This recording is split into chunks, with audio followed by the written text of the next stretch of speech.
행복한 아침 맞고 계신가요? 5월 21일 화요일 새벽 성서 읽기 시작하겠습니다. 오늘은 여호와가 흩으셨더라 라는 주제로 창세기 11장의 말씀을 함께 묵상하도록 하겠습니다. 먼저 오늘의 한마디는 성 어거스틴의 말입니다. 교만은 대단한 것이 아니라 자만심일 뿐이다. 부풀어 오르는 것은 커다랗게 보이지만 실제로는 질병이다. 오늘은 인간의 교만이 낳은 바벨탑 이야기를 해보겠습니다. 오늘 본문인 창세기 11장 1절에서 9절 말씀입니다. 처음에 세상에는 언어가 하나뿐이어서 모두가 같은 말을 썼다. 사람들이 동쪽에서 이동하여 오다가 시날 땅 한 들판에 이르러서 거기에 자리를 잡았다. 그들은 서로 말하였다. 자, 벽돌을 빚어서 단단히 구워내자. 사람들은 돌 대신에 벽돌을 쓰고 흙 대신에 역청을 썼다. 그들은 또 말하였다. 자, 도시를 세우고 그 안에 탑을 쌓고서 탑 꼭대기가 하늘에 닿게 하여 우리의 이름을 날리고 온 땅 위에 흩어지지 않게 하자. 주님께서 사람들이 짓고 있는 도시와 탑을 보려고 내려오셨다. 주님께서 말씀하셨다. 보아라, 만일 사람들이 같은 말을 쓰는 한 백성으로서 이렇게 이런 일을 하기 시작하였으니 이제 그들은 하고자 하는 것은 무엇이든지 하지 못할 일이 없을 것이다. 자, 우리가 내려가서 그들이 거기에서 하는 말을 뒤섞어서 그들이 서로 알아듣지 못하게 하자. 주님께서 거기에서 그들을 온 땅으로 흩으셨다. 그래서 그들은 도시 세우는 일을 그만두었다. 주님께서 거기에서 온 세상의 말을 뒤섞으셨다고 하여 사람들은 그곳의 이름을 바벨이라고 한다. 주님께서 거기에서 사람들을 온 땅에 흩으셨다. 아멘. 바벨탑 이야기는 노아 홍수 직후에 일어난 사건입니다. 홍수에서 살아남은 사람들은 동쪽으로 이동하여 시날 들판에 이릅니다. 그곳은 유프라테스 강과 티그리스 강 사이의 평원으로 범람한 강물로 인해 생긴 충적토로 인해 비옥해진 땅입니다. 비옥한 땅이니 농사가 잘 되었을 것이고 농사가 잘 되니 권력을 가진 사람들은 수탈을 통해 부를 축적할 수 있었을 것입니다. 또 농사 때문에 모여서 살다 보니 권력자들이 통제하기도 쉬웠을 겁니다. 권력을 가진 자들은 이제 자신의 권력이 얼마나 큰지 시험해보고 싶어졌을 겁니다. 그래서 큰 토목 공사를 벌인 사례는 인류 역사의 다반사였습니다. 그래서 창세기 11장의 바벨탑 이야기는 권력자들의 이야기로 읽힙니다. 이 권력자들은 4가지 일을 차례로 진행합니다. 먼저 벽돌을 빚어 단단히 굽습니다. 당시의 평범한 사람들은 돌과 흙으로 집을 지었습니다. 하지만 그 도시의 권력자들은 벽돌과 역청으로 건축을 했지요. 그래서 더 높은 건축물을 세울 수 있었습니다.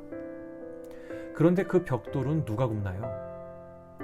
농민들은 강제의 노역을 할 수밖에 없었을 것입니다. 이집트에서 파라오에게 종살이하듯 말입니다. 그들은 그 벽돌로 도시를 세우고 탑을 세웁니다. 그 탑의 꼭대기가 하늘에 닿게 말입니다. 당시 사람들의 생각에 하늘은 하나님이 계시는 곳입니다. 하늘에 닿겠다는 것은 그들이 하나님과 같이 되겠다는 것을 의미합니다. 말 그대로 교만이 하늘을 찌르는 상황이네요. 이어서 자신들의 이름을 날리려 합니다. 구약에서 누군가의 이름을 높여주시는 분은 하나님 한 분이십니다. 따라서 자신 스스로 이름을 드높이려 하는 이런 행동은 역시 교만인 것입니다. 마지막으로 그들은 온 땅에 흩어지는 것을 거부합니다. 이는 하나님이 세상을 창조하실 때 그리고 홍수 직후에 하신 말씀인 생육하고 번성하여 땅에 충만하라 라는 명령을 거스르는 것입니다. 과거의 권력자들은 자신의 땅에 살던 사람들을 동원 가능한 노동력 정도로 취급했기 때문에 사람들이 온 땅에 흩어지는 것을 거부했던 것이죠.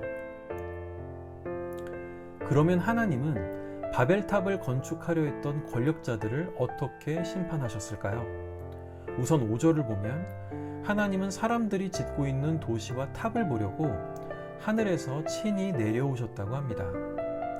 인간들은 높은 탑을 하늘에 닿도록 쌓아 올렸지만 하나님은 그 탑이 티끌과 같아서 하늘에서 친히 내려오셔야 볼 수 있었던 것이죠.